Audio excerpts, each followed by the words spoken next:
जितने लोगों को नहीं दिख रहा है, जगह नहीं मिल रहा है, वो लोग अपना मोबाइल खोलेंगे। नीचे हॉल नंबर 8 के पास जितने लड़के हैं जिनको नहीं दिख रहा है, जगह नहीं मिल पा रहा है, वो लोग मोबाइल खोलेंगे। फर्स्ट क्लास का सबको एक्सेस दे दिए। बैठ जाओ, आज बैठ जाओ, आज भर बस बैठने दे रहे हैं। बंद करो अब गेट, जितना है बस आज भर बैठा दीजिए। कहीं कहीं एडजस्ट, यहां भी आ जाओ, आज भर एडजस्ट करो, कल से नहीं। और आगे आओ। ओए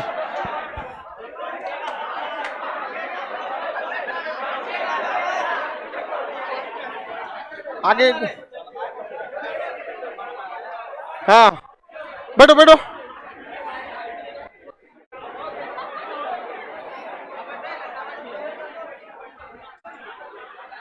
लाइव करो जल्दी। कहाँ जा रहा है? ढकेल दो बबनी को। इसको बेचारा को बैठा दो, सीबीएसई वाला है ये। बैठो बैठो। हाँ बेचारा देखो शकले से लग जाता है सीबीएसई वाला, एकदम सीधा, बहुत सीधा, डिसिप्लिन एकदम होता है उन सब में। लड़की कोनो बोर्ड के रहे एक के जैसन रहती है।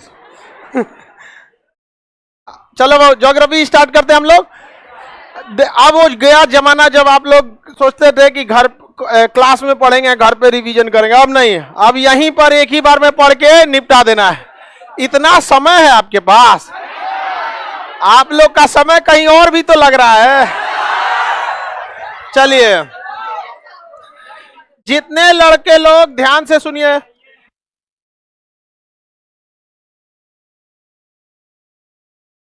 मोबाइल में सबके चलेगा। जो भी बाहर लड़के जिनको जगह नहीं है, आप मोबाइल में देख सकते हैं। सब लोग को गुड मॉर्निंग। लाइव लाइव वाले को बोले,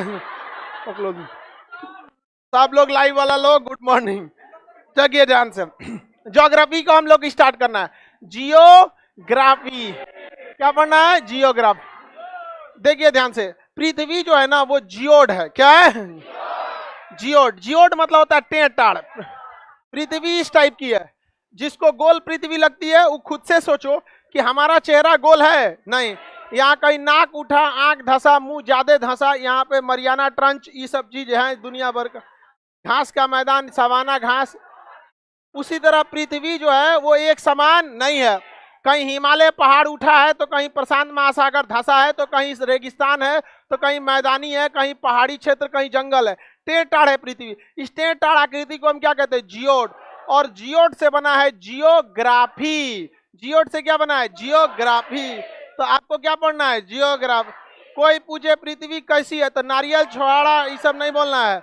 कोनो कहेगा संतरा, कोहड़ा, लौकी, तरबूजा, ये सब कैसन है? कैसी है? जियोड। पृथ्वी कैसी है? जियोड। देखिए ज्योग्राफी में आपको कई चीजों को पढ़ना है। इसमें सबसे पहले आपको एस्ट्रोनॉमी पढ़ना है, ताकि पृथ्वी की उत्पत्ति का सिद्धांत पता चल जाए। एस्ट्रोनॉमी क्या पढ़ना है? एस्ट्रोनॉमी। उसके बाद जियोलॉजी। जियोलॉजी देखिए, जूलॉजी नहीं, जियोलॉजी, भूगर्भ विज्ञान। उसके बाद आपको पढ़ना है टोपोग्राफी। टोपोग्राफी। टोपोग्राफी के बाद आपको पढ़ना है वर्ल्ड ज्योग्राफी। वर्ल्ड ज्योग्राफी के बाद पढ़ना है आपको इंडियन ज्योग्राफी। इंडियन ज्योग्राफी के बाद आपको और भी बहुत सारी चीजें, क्लाइमेटोग्राफी है, वो आदमी वर्ल्ड ज्योग्राफी में ही पढ़ा देता है। ओशियनोग्राफी भी वर्ल्ड ज्योग्राफी में ही चला जाता है। बेसिकली आपको यही, आपको इतना पार्ट में आपको क्या करना है? पढ़ना है। ये दोनों आपको किस में आ जाते हैं? जियोग्राफी में। किसमें आएगा? ज्योग्राफी। वर्ल्ड ज्योग्राफी और इंडियन ज्योग्राफी। किसी को कोई दिक्कत नहीं ना? हम लोग को स्टार्ट कहाँ से करना है? एस्ट्रोनॉमी से करना है स्टार्ट। एस्ट्रोनॉमी से। देखिए अंतरिक्ष का अध्ययन एस्ट्रोनॉमी कहलाता है, जिसे हम लोग अंग्रेजी में एस्ट्रोनॉमी कहते हैं, जबकि रशियन भाषा में कॉस्मोलॉजी कहते हैं। क्या कहेंगे? कॉस्मोलॉजी। कॉस्मोलॉजी का अध्ययन ही मत सोच लीजिएगा कि ब्यूटी पार्लर का अध्ययन है, समझ में? उस कॉस्मेटिक्स हो जाएगा वो, तो कॉस्मोलॉजी नहीं होगा। क्या हो जाएगा? कॉस्मेटिक्स। तो कॉस्मोलॉजी कहिए या फिर आप क्या कहिए? एस्ट्रोनॉमी। एस्ट्रोनॉमी या कॉस्मोलॉजी किसका अध्ययन होता है? अंतरिक्ष का। आंख उठा के देखिए, आसमान में जितने चीज देते हैं सब के सब क्या है? अंतरिक्ष। तो ब्रह्मांड में दिखने वाले समस्त आकाशीय पिंड क्या कहलाता है? अंतरिक्ष। अंतरिक्ष में आपको सबसे ज्यादा मिलेगा तो तारा मिलेगा। आंख बंद करके देखेंगे, रात में देखिएगा तो खाली तारा ही दिखाई देगा। अंतरिक्ष में कितने तारे कोई नहीं गिनेगा। यहाँ पे 100 गुणे 10, 100 अरब गुणे 100 अरब, 100 अरब गुणे 100 अरब, इतना अरब क्या है? तारे। 100 अरब में जब 100 अरब का गुणा करेंगे तो क्या निकल जाता है? तारे की संख्या निकल जाती है। तो कोई तारा वारा गिन नहीं पाता है। समझ में आ गया कि नहीं आ गया? किसी को कोई दिक्कत है? आगे बढ़े। तारा देखते हैं। सबसे पहले ब्रह्मांड में किसका अध्ययन करना है? तारे का। तारा जो होता है किसे कहते हैं? जिसके पास अपनी उष्मा हो और अपना प्रकाश हो, वही तारा कहलाता है। पृथ्वी के पास ना अपनी उष्मा है ना अपना प्रकाश है, चंद्रमा के पास ना अपनी उष्मा है ना अपना प्रकाश है, लेकिन सूर्य के पास अपनी उष्मा है और सूर्य के पास अपना प्रकाश है। अतः सूर्य एक तारा है। करोड़ों अरबों तारों में से सबसे करीबी तारा सूर्य है, इसलिए हम लोगों ने उसका अलग नाम, तारा से हट के अलग नाम सूर्य रख दिया। जैसे इस 140 करोड़ जनसंख्या में कोई होगा जो आपके बहुत करीबी होगा, उसका आप लोग अलग नाम रखते हैं, बाबू सोना। समझ में नहीं आ गया? किसी को दिक्कत? चाहे चमगादड़ों रहे तो परी नाम रखिएगा लोग। समझ में आ गया कि नहीं आ गया? किसी को कोई दिक्कत? चमगादड़ मत बोल देना, बवाले हो जाएगा। देखिए ध्यान से, तारा जो होता है उसके पास अपनी क्या होती है? उष्मा, और अपना क्या होता है? प्रकाश। तारा बनने से पहले वो गैसों का एक बहुत बड़ा बादल होता है जिसे निहारिका कहा जाता है। क्या कहा जाता है? निहार। तारा बनने से पहले क्या होता है? निहारिका। क्या होता है? निहारिका। अंग्रेजी में नेबुला, अंग्रेजी में नेबुला। नेबुला के अंदर जब गुरुत्वाकर्षण होता है और ये बहुत करीब आ जाता है तो इसके गैसों के अंदर नाभिकीय संलयन चालू हो जाता है और वह जलने लगता है, और जलता हुआ ही पदार्थ क्या कहलाएगा? तारा। तो बताइए, तारा के अंदर नाभिकीय संलयन की विखंडन, नाभिकीय संलयन की विखंडन, तो ये बन गया तारा। अंग्रेजी में क्या कहेंगे? स्टार। स्टार जो होता है इसके अंदर नाभिकीय क्या होता है? संलयन। क्या होता है? संलयन। क्या होता है? संलयन। हाइड्रोजन का संलयन किसमें होता है? हीलियम में। हाइड्रोजन का संलयन हीलियम में, और इससे बहुत ही ज्यादा मात्रा में क्या निकलती है? उष्मा। बहुत ही ज्यादा मात्रा में क्या निकलती है? उष्मा। तथा साथ में क्या निकलता है? प्रकाश।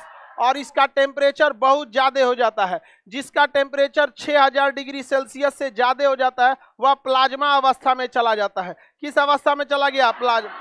बताइए कौन सी अवस्था? प्लाज्मा। तो तारे किस अवस्था में? प्लाज्मा अवस्था। लोहा को गला के जब पानी बना देते हैं ना, वो भी कौन अवस्था? प्लाज्मा अवस्था। प्लाज्मा अवस्था बहुत ही गर्म अवस्था है, सबसे गर्म अवस्था। मैक्सिमम टेम्परेचर किसमें होता है? प्लाज्मा। टेम्परेचर ज्यादा रहेगा तो ऊर्जा भी क्या रहेगा? ज्यादा। तो ज्यादा ऊर्जा किसके पास? प्लाज्मा। तो सूर्य में या किसी भी तारे में किस अवस्था में रहता है? इसके बाहरी तापमान कितना डिग्री सेल्सियस? 6000 degree Celsius. इसमें किसका किसमें संलयन? हाइड्रोजन का हीलियम में। नाभिकीय विखंडन या संलयन तारा बनने से पहले। क्या निहारिका के पास उष्मा होता है? नहीं। क्या निहारिका के पास प्रकाश होता है?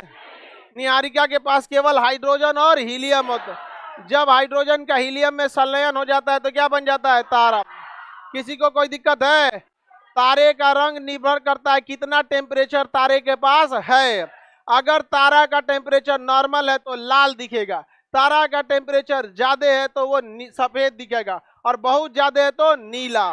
तो तारे में कितने रंग देखने को मिलते हैं? कम टेम्परेचर लाल, उससे ज्यादा सफेद, सबसे ज्यादा नील, सबसे ज्यादा नील। तो किसी तारे का रंग किस पर डिपेंड करता है? पृष्ठ ताप पर। किस पर डिपेंड करता है?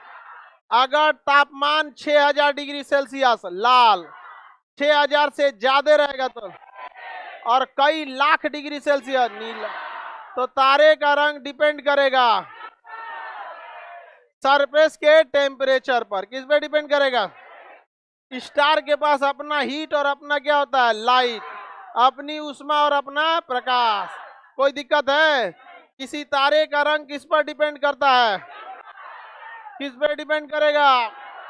यदि पृष्ठताप बहुत ज्यादा है तो नीला, 6000 डिग्री सेल्सियस, 6000 से ज्यादा है 6000, 20,000, सफेद, लाख में।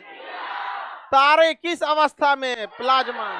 पदार्थ की चौथी अवस्था प्लाज्मा। पांचवी अवस्था बोस आइंस्टीन। बोस आइंस्टीन सबसे ठंडा और प्लाज्मा सबसे गर्म। कम से कम प्लाज्मा होने के लिए 6000। तारे किस अवस्था में? संलयन या विखंडन? हाइड्रोजन का संलयन। किसी को दिक्कत? परमाणु बम में संलयन की विखंडन? विखंडन। हाइड्रोजन बम में संलयन। मानव विखंडन भी कर सकता है, संलयन भी कर सकता है।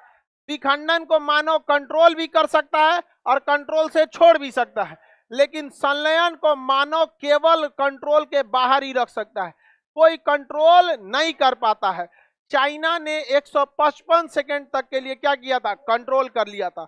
अतः उसने उस प्रक्रम को कंट्रोल कर लिया जो संलयन में होता है, अर्थात सूर्य में जो घटना होती है उसे चाइना ने क्या कर लिया था? Control. Bhabha atomic research centre भी इसमें वर्क कर रहा है और लगभग ये अक्टूबर 2024 तक भारत भी संलयन को क्या कर लेगा? कंट्रोल कर लेगा। और आने वाले 30 से 40 साल में जब इसकी टेक्नोलॉजी और अच्छी हो जाएगी तो हम लोगों को कोई टेंशन नहीं है, सूरज मर जाओ, हम लोग अपना सूरज बनाएंगे। समझ में आ गया कि नहीं आ गया? जो कभी पॉसिबल नहीं है। चलिए आगे देखते हैं। अपना सूरज बनाएंगे यहाँ पे। आगे देखें, अपना सूरज बनाएंगे अपन। तो बस हुए चांद सूरज जो ना बाबू सोना करते हैं वही तक ठीक है, अपना सूरज बनाने चलेंगे। आगे बढ़े। अब ध्यान दीजिए, तारे के अंदर ईंधन के रूप में क्या होता है? हाइड्रोजन। उसका संलयन किसमें होता है? लेकिन धीरे धीरे धीरे धीरे हाइड्रोजन हीलियम क्या होता है? खत्म होता है। क्या होता है? खत्म होता है। और सबसे पहले जो खत्म होता है वो अंदर का खत्म होता है। कहाँ का खत्म होता है? अंदर। तो जब अंदर का खत्म होता है तो ये क्या होता है? इसका आकार बड़ा होने लगता है। तो जब भी किसी तारे का आकार बड़ा होने लगे तो बताइए वो किस चीज को बता रहा है? कि तारे के अंदर का ईंधन खत्म होने वाला। तारे के अंदर का ईंधन खत्म। तो जब कोई तारे का ईंधन खत्म होता है तो छोटा होता है कि बड़ा हो जाता है? क्या हो जाता है? बड़ा हो जाता है। इस बड़ी आकृति को लाल दानव कहते हैं। क्या कहते हैं? लाल। लाल दानव में तारा बड़ा होता है कि छोटा होता है? लाल दानव में तारा बड़ा हो जाता है। लाल दानव में तारा। किसी को दिक्कत? तारे का बड़ा होना किसे बताता है? लाल दानव को। हर एक तारा क्या बनेगा? लाल दानव। अंग्रेजी में रेड जाइंट। क्या कहेंगे? Red giant. जाइंट मतलब दानव, जाइंट मतलब लाल दानव। क्योंकि तारे का ईंधन खत्म होगा तो टेम्परेचर भी कम होने लगता है, और कम टेम्परेचर पे किस रंग का? लाल। ज्यादा टेम्परेचर पे एकदम ज्यादा, लाख में टेम्परेचर। तारे ठोस अवस्था में कि द्रव अवस्था? प्लाज्मा अवस्था। और यही लड़का गलती करता है क्योंकि उसको लगता है कि हाइड्रोजन का हीलियम में संलयन हो रहा है तो हाइड्रोजन भी गैस, हीलियम भी गैस, मार देता है गैस। गलती हो जाता है। समझ में आ गया? ये गैस बोला था, हाँ?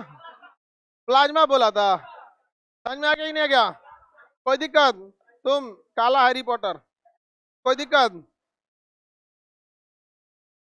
चश्मा लगाया है लेकिन काला है, और वही गोल का चश्मा लगाया है हैरी पॉटर वाला। आगे बढ़े। कूलर के पास हवा रोक दिया सभी से।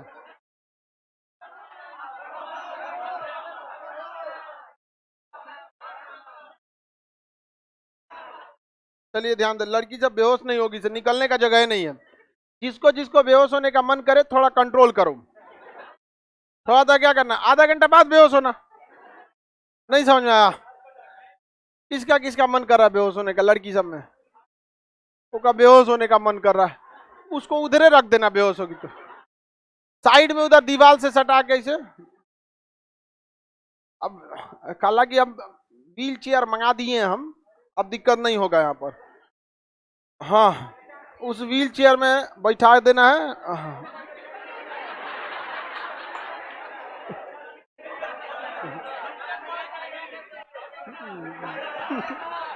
समझ आ गया कि नहीं आ गया?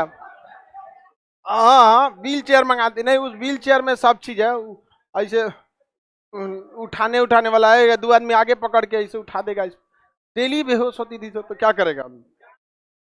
आगे बढ़े। खाना पीना खाइबे नहीं करेगी सब, तो ये सब का कर अस्कतिया बहुत होती है सर। रतिया को चलाएगी सब मोबाइल, हो जाएगा देर तो कहेगी खाना क्या खाते हैं, चलो सो जाते हैं। अब भूखाइले सूझ जाएगी और सुबह भूखाइले चल आएगी, यहीं आगे उलट जाएगी। जा समझ में आ गया कि नहीं आ गया? बहुत अस्कतिया होते। लड़की लड़का सब कुछ हो जाए खाना ना छोड़ेंगे हम, एक दिन क्लास छूट जाए। हाँ भले दूसरे का खाना खा जाए, लेकिन खाना खाना चाहिए। चलो ध्यान दो इधर, बताइए यदि तारे का आकार बड़ा हो गया तो क्या कहलाएगा? लाल रंग। तारे का आकार बड़ा हुआ तो लाल। अब इसके बाद तारा चमकना कम कर देता है, तारा चमकना कम कर देता है, तो उसे कहते हैं हम लोग श्वेत वामन। क्या कहेंगे? श्वेत वामन। क्या कहेंगे? श्वेत वामन। White dwarf. क्या कहेंगे? White dwarf. तारा चमकना कम कर दिया, व्हाइट ड्वार्फ। तारा चमकना कम कर दिया, व्हाइट, क्योंकि ईंधन क्या हो चुका है? खत्म। यहाँ तारा अपनी आखिरी सांस लेता है, इसलिए इसे जीवाश्म तारा कहते हैं। व्हाइट ड्वार्फ को क्या कहते हैं? जीवाश्म। तारा चमकना कम करता है, व्हाइट ड्वार्फ। जीवाश्म तारा व्हाइट ड्वार्फ। क्या कहेंगे? White dwarf. हिंदी में क्या कहते हैं? श्वेत। और जब चमकना कंप्लीट बंद कर देता है तो काला वामन। क्या कहेंगे? काला वामन। अंग्रेजी में ब्लैक ड्वार्फ। अंग्रेजी में ब्लैक ड्वार्फ। कोई दिक्कत? चमकना बंद कर दिया तो काला वामन, चमकना कम किया तो, आकार बड़ा हुआ तो, आकार बड़ा हुआ। लाल दानों में ईंधन ज्यादा की कम? कम ईंधन। लाल दानों के बाद क्या बनता है? श्वेत वामन। जीवाश्म तारा कम चमकेगा, चमक में नहीं करेगा। वो काला वामन जो लिख रहा है, कल पीडीएफ दे देंगे इसका, कंप्लीट एस्ट्रोनॉमी का। नहीं लिखो, तुम ही कह रहे हैं काला वामन। समझ में आ रहा है कि नहीं आ रहा है? नहीं, वो तो काला खस्सी है, वो नया लड़का है। चौथा क्लास है तुम्हारा, काला वामन का। हाँ अच्छा चलो तो लिखो नहीं। वैज्ञानिक किधर गया?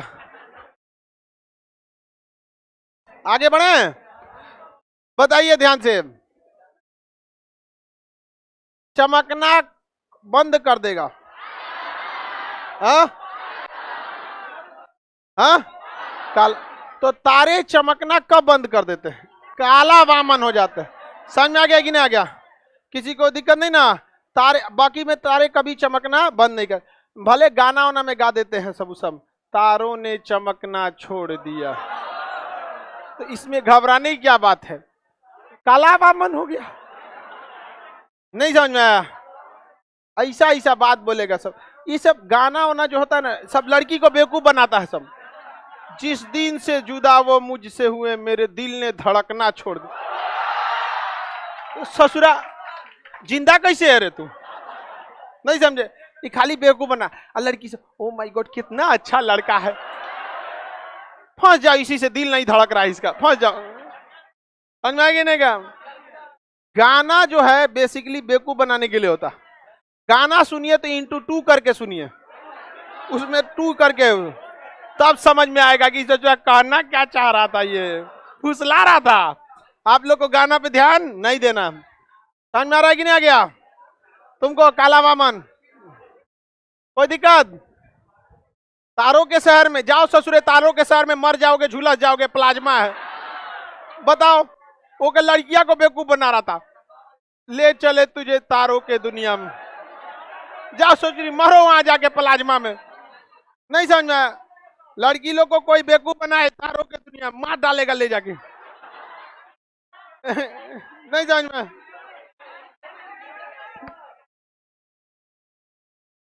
ले कैसे जर जाएगा, अपनो जाएगा, ओकरो ले जाएगा। चलो ध्यान देते इधर।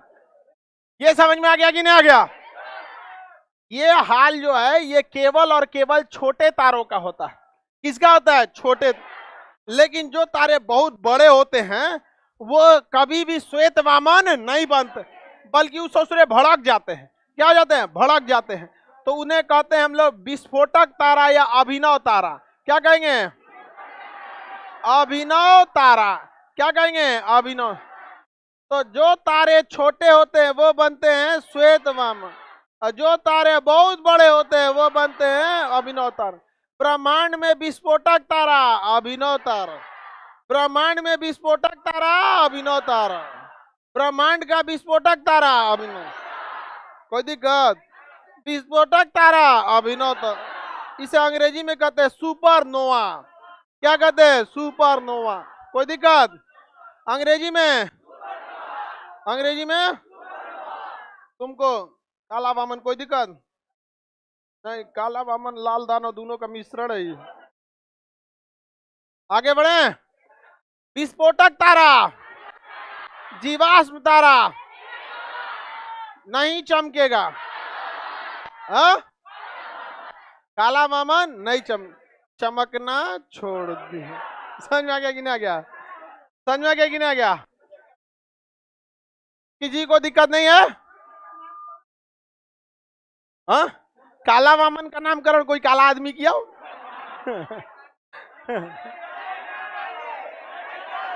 मैं काले? अरे तुम मेरा मजाक उड़ाता है। आगे बढ़ते हैं, ध्यान देते हैं लोग। इधर देखिए, ये काला वामन समझ में आ गया? तुमको कोई दिक्कत? चलो ध्यान दो। वो भी का बाप रे, इस क्लास में ज्यादातर तो काला वामन है सब। नहीं समझ में आया? विस्फोटक तारा, जीवाश्म तारा, अभिनव तारा को अंग्रेजी में सुपरनोवा, और श्वेत वामन को अंग्रेजी में व्हाइट ड्वार्फ। White dwarf. किसी को दिक्कत? आगे बढ़े। सर फीस बहुत ज्यादा, दिल्ली चल जाओ मुखर्जी नगर। फीस ज्यादा लग रहा है अगर ना, तो आप दिल्ली जाइए मुखर्जी नगर। हाँ, दिल्ली से आया है? कहाँ थे दिल्ली में? मुखर्जी नगर। अरे वाह, देखो ये दिल्ली से पटना आ गया। कितना लग रहा था? 2.5 लाख। अरे बाप ओ बाप, भाग के आया है यहाँ पे मुखर्जी नगर। कोई भैंस बेच के गए थे। देखिए 2.5 लाख रुपया डुबा के आने से बेटर है यहीं रहिए, क्योंकि मोक्ष प्राप्ति बिहार से होगी। महावीर स्वामी को मोक्ष बिहार, महात्मा बुद्ध को मोक्ष बिहार, महात्मा गांधी ने आंदोलन किया चंपारण बिहार। आपकी भी मोक्ष की प्राप्ति पटना। समझ में आ गया कि नहीं आ गया? चलिए यार, किसी को दिक्कत? अभिनव तारा समझ में आ गया? देखिए ये भड़कता है, ऐसे भड़कता है, तो इसको देखकर भी गाना बना दिया। इस दिल के टुकड़े हजारों, कोई यहाँ गिरा कोई वहां। तो ये जब भड़केगा तो इसके भी टुकड़े हजारों। इसमें से एगो बनेगा न्यूट्रॉन तारा। कौन तारा? न्यूट्रॉन। इसी में से एगो बनेगा पल्सर। क्या बनेगा? पल्सर। इसी में से एगो बनेगा क्वेसर। क्या बनेगा? क्वेसर। क्या बनेगा? क्वेसर। तो बताइए अभिनव तारा में क्या होता है? ब्लास्ट। क्या होता है? ब्लास्ट। इसमें बड़ा वाला क्या बनता है? न्यूट्रॉन। चमकने वाला जैसे भड़केगा तो तनी मनी जहां ईंधन बच जाएगा वो तो चमकने लगेगा, क्योंकि अचानक तो पूरा खत्म नहीं होगा। अभिनव तारा में थोड़ा बहुत ईंधन बचेगा, भड़केगा तो जो चमकीला हो जाएगा पल्सर, जिसमें चुंबकीय क्षमता होगा क्वेसर, और जो बड़ा होगा साइज में न्यूट्रॉन तारा। कौन तारा? न्यूट्रॉन तारा। कौन तारा? न्यूट्रॉन तारा। कौन तारा? न्यूट्रॉन तारा। किसी को दिक्कत? मोटरसाइकिलिया पल्सर सुने हैं? किसी को दिक्कत? अब कुछ दिन में देखिएगा कोनो हमरे बैच का लड़का अगर मोटरसाइकिल कंपनी खोलेगा तो लाल दानव बड़का मोटरसाइकिल बनाएगा, लिख देगा कौन जी? लाल दानव। लाल बुलेट खरीद लीजिए, वैसे ही लाल दानव लगेगा। नहीं समझ में आया? आगे बढ़ जाए। तुमको काला वामन कोई दिक्कत? कोई दिक्कत नहीं। चलो ध्यान से देखते हैं लोग। देखो हम उसको काला बामन कहते हैं, लड़की सब मजाक मत बनाया करो लोग। जिस दिन नौकरी होगा ना तो किसको मिलेगा वो काला बामन, तब घमंड टूट जाएगा तुम लोग का। और हमारा ऐसे काला बामन पर विशेष ध्यान रहता है। समझ में आया कि नहीं आ गया? जब उसको नौकरी होगा तो जितना मजाक उड़ा रही हो लोग, कोना को चौपट करेगा कोई ठीक नहीं। समझ में आया कि नहीं आ गया? चलो अब ध्यान देते इधर, आगे बढ़े। अभिनव तारा क्या करता है? विस्फोट। विस्फोट करेगा बड़का वाला, चमकने वाला और चुंबकीय क्षमता। हाँ, कोई दिक्कत? इधर बक ले लिया सबको, कोई दिक्कत नहीं। चलिए ध्यान देते हो, समझ क्या लोग? किसी को कोई दिक्कत नहीं? अब देखिए, इस न्यूट्रॉन तारा आगे जाकर किसी किसी कंडीशन में ये सिकुड़ने लगता है और सिकुड़ कर इसका घनत्व तो बढ़ने लगता है। और अगर ये सिकुड़ कर इतना घनत्व तो बना ले कि प्रकाश भी रोक सके, प्रकाश को भी ना जाने दे, तो ये बन जाता है ब्लैक होल। क्या बनता है? Black hole. क्या बन जाता है? Black hole. क्या बनता है? Black hole. कोई दिक्कत है किसी को? क्या बन जाएगा? Black hole. तो बताइए, न्यूट्रॉन तारा आगे जाकर ब्लैक होल क्या बन जाता है? ब्लैक। ब्लैक होल की चुंबकीय क्षमता ज्यादा या कम? ब्लैक होल जो बनता है न्यूट्रॉन तारा के बाद क्या बन जाता है? Black hole. इसके अंदर घना तो बहुत ज्यादा हो जाता है, इतना घना हो जाता है, इतना घना। अब देखिए, किसी चीज को पीट पाट के एकदम घना करिएगा तो भारी हो ही जाएगा। जैसे इतना आप मान के चलिए, कहीं लोहा का इतना बड़ा प्लेट है, उसको पीट पाट के इतना छोटा करिए, फिर पीट पाट के उसको गोली बराबर बनाइए, तो दिखने में गोली रहेगा बड़ी भारी। समझ में आ गया कि नहीं आ गया? तो उसको एकदम छोटा दबाते जाइए तो बहुत भारी होते जाएगा। यह ब्लैक होल इतना ज्यादा इसको कंप्रेस करके घना तो बढ़ाया गया रहता है, इतना कंप्रेस किया गया रहता है कि इसके एक चम्मच का भार 10 हाथियों के बराबर। ब्लैक होल के एक चम्मच मिट्टी का भार 10 हाथियों के बराबर। समझ में आ गया? ब्लैक होल इतना भारी होता है, दुनिया में सबसे ज्यादा घना तो ब्लैक, इसके एक चम्मच मिट्टी का भार 10 हाथ। सोचिए, अगर एक लड्डू का भार हाथी, इसी का लड्डू बना के अब परछावना में निकाल, जिसके ऊपर गिरेगा छेद के निकल जाएगा। जा, समझ में आ गया? उठबे नहीं करेगा, लेकिन उठेगा। जेसीबी लगाना पड़ेगा, क्रेन हो रहे हम। परछावना में लड्डू गिरा, ये गदाकर है, दूल्हे पे गिरा दो, जाओ तुम भी दूल्हा बनेगा। कोई ठीक नहीं है, तुम्हारा परछावना में कहीं फेंक मत दे। सबसे भारी दुनिया का चीज ब्लैक होल का घना तो ज्यादा की कम? तुम कंगारू, कोई दिक्कत? ब्लैक होल का घना तो ज्यादा की कम? किसी को दिक्कत? कंगारू शर्मा गया। हाँ, एक अप्रोक्स नापा जाता है ना, जैसे सूर्य का तापमान दूर से नाप लिया जाता है, उसी तरह घनत्व के हिसाब से तुलना कर लिया जाता है कि घनत्व इतना है तो इसका भार कितना के बराबर होगा। बताइए, दुनिया में सबसे ज्यादा घनत्व किसका? ब्लैक होल का घनत्व तो सबसे ज्यादा। सबसे चमकीला इसमें पल्सर, चुंबकीय क्षमता, विस्फोटक तारा, जीवाश्म तारा, चमकना छोड़ दिया। हाँ, ब्रह्मांड के लिए खतरा है ब्लैक होल। इतना ज्यादा घनत्व है और किसी से टकराएगा तो फोड़ के निकल जाएगा उसको। अगर ये क्या हो गया, इसको तबीयत खराब? हाँ, किस चीज का है? अच्छा अच्छा अच्छा अच्छा, जान दो, उसका एग्जाम है। कौन यूनिवर्सिटी है?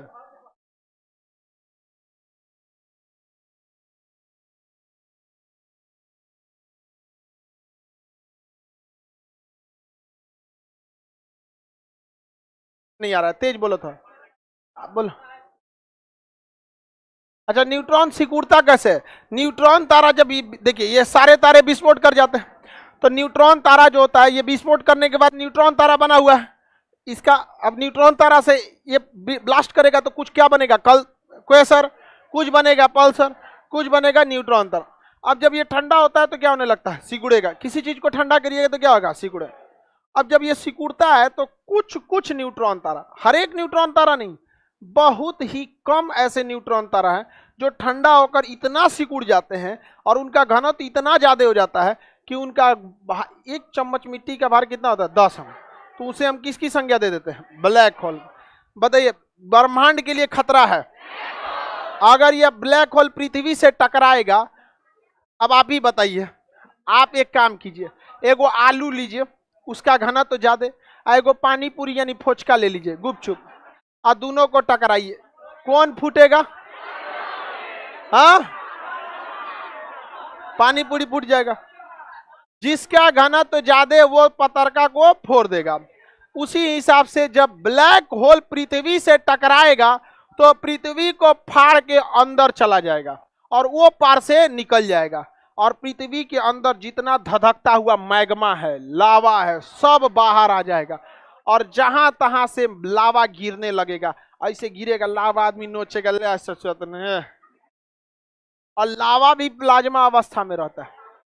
7000 डिग्री सेल्सियस पे जब लावा गिरेगा हम सब का अत्याचार होके मरेंगे। इसी को हमको लगता है अलग अलग धार्मिक ग्रंथों में पढ़िएगा, कभी कहा जाएगा कयामत आएगा, कभी कहेंगे कल की अवतार होगा, और इसमें यह बात आपको मिलेगी कि बहुत पृथ्वी पर से अंगारे बरसेंगे। आसमान से क्या बरसेंगे? अंगार। हमरा लगता है ना कि अंगारा उंगारा के चक्कर में नहीं, ब्लैक होल टकराएगा अब मैग्मा ऊपर से आके वही गिरेगा, हम लोग कहेंगे कल की अवतार हो गया, कयामत आ गया है, जलजला आ गया। समझ में आ गया कि नहीं हो गया? समझ में आ गया कि नहीं आ गया? और सबको क्या हो जाएगा? मोक्ष क्षिप्र। अभिनव तारा क्या होता है? विस्फोटक तारा। कौन सा तारा? विस्फोट। यहां से क्या बनता है? न्यूट्रॉन। कई टुकड़े होते हैं, उसमें एक टुकड़ा, बड़ा वाला टुकड़ा न्यूट्रॉन, और जो चमकीला हो जाता है क्या होता है? पल्सर। पल्सर हमेशा नहीं चमकता है, कभी कभी क्या होता है? चमकता है। और क्वेसर के अंदर चुंबकीय क्षमता ज्यादा, सर्वाधिक घनत्व। ईंधन जब खत्म होने लगता है तो क्या बनता है? लाल दान। हर एक तारा पहले क्या था? निहारी का। तारा बनने से पहले निहारी। तारे का ईंधन खत्म होगा तो लाल दान। अगर लाल दानव छोटा है तो श्वेत, और मरेगा तो काला। अगर तारा बड़ा है तो अभिनव। विस्फोट करके न्यूट्रॉन तारा, पल्सर, क्वेसर, और घनत्व तो ज्यादा हो गया तो क्या हर एक तारा ब्लैक होल बनेगा? क्या हर एक न्यूट्रॉन ब्लैक होल बनेगा? कुछ ही बनते हैं। क्या छोटा तारा कभी ब्लैक होल बन सकता? छोटा तारा कैसे अंत होता? यानी तारे का अंत दो ही कंडीशन में, या तो ब्लैक होल होके बनेगा, या तो जो छोटा रहेगा वो, और जो बड़ा रहेगा तो छोटा तारा को हम श्वेत वामन से होते हुए जाएगा, और बड़ा तारा अभिनव तारा। विस्फोटक तारा, अभिनव तारा को अंग्रेजी में। अब ध्यान दीजिए, बड़ा में से कितना बड़ा और छोटा में से कितना छोटा। खसी बोल रहे, बोलो। हाँ, घनत्व तो ज्यादा तो ग्रेविटेशन फोर्स भी ज्यादा। पृथ्वी के बगल से गिरेगा तो पृथ्वी को सटा के क्या कर देगा? फोड़ देगा। यहाँ पर इसका कोई इलाज नहीं है। किसका? Black hole. बहुत खतरनाक होता है बाबू ब्लैक होल। पृथ्वी का अंत करेगा कौन? Black hole. कोई दिक्कत है? तब तक हम लोग नहीं रहेंगे। इतना खतरनाक मृत्यु देखने के लिए नहीं रहे आदमी तो ठीक है। जहां तहां से आदमी प्लाज्मा गिरेगा आदमी के ऊपर। समझ में आ गया कि नहीं? हम लोग नहीं रहेंगे। आप लोग रहबो करेंगे तो हम लोग तो नहीं रहेंगे।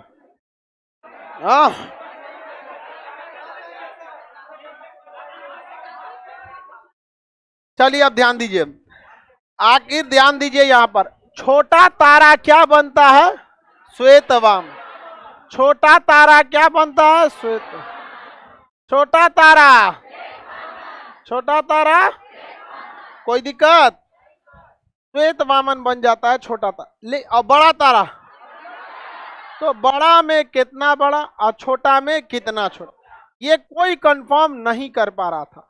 तो भारतीय वैज्ञानिक चंद्रशेखर ने इसे सही किया। एस चंद्रशेखर, चंद्रशेखर ने कहा कि सूर्य से 1.5 गुना से अगर छोटा है, सूर्य के बराबर या उसके 1.5 गुना से छोटा है तो बनेगा यह श्वेतवाम, और 1.5 गुना से बड़ा है तो 1.5 गुना मतलब 1.5, और 1.4 को भी तो लगभग आदमी 1.5 गुना ही कहेगा।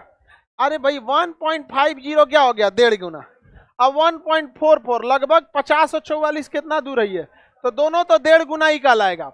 तो अगर सूर्य के द्रव्यमान से, सूर्य के द्रव्यमान से कितना छोटा है तो 1.44 सूर्य के द्रव्यमान के 1.5 गुना से छोटा है, 1.5 गुना से क्या है छोटा है, तो क्या बनेगा, यानी सूर्य भी क्या बनेगा श्वेत। कि जैसे हम अपने 1.5 गुना से तो कम में ना है, तो सूर्य अपने 1.5 गुना से तो छोटा ही है। तो जब भी कोई तारा सूर्य के द्रव्यमान के 1.5 गुना से छोटा होता है तो वह बनता है श्वेतवाम, फिर बनता है काला।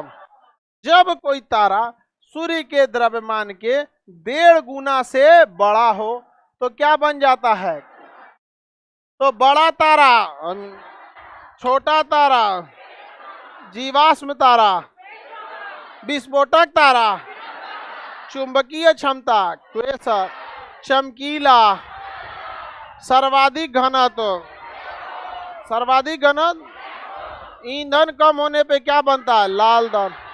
लाल दानव यदि छोटा है तो श्वेत, बड़ा है तो छोटा में कितना छोटा, सूर्य गुणे 1.44, बड़ा में कितना बड़ा,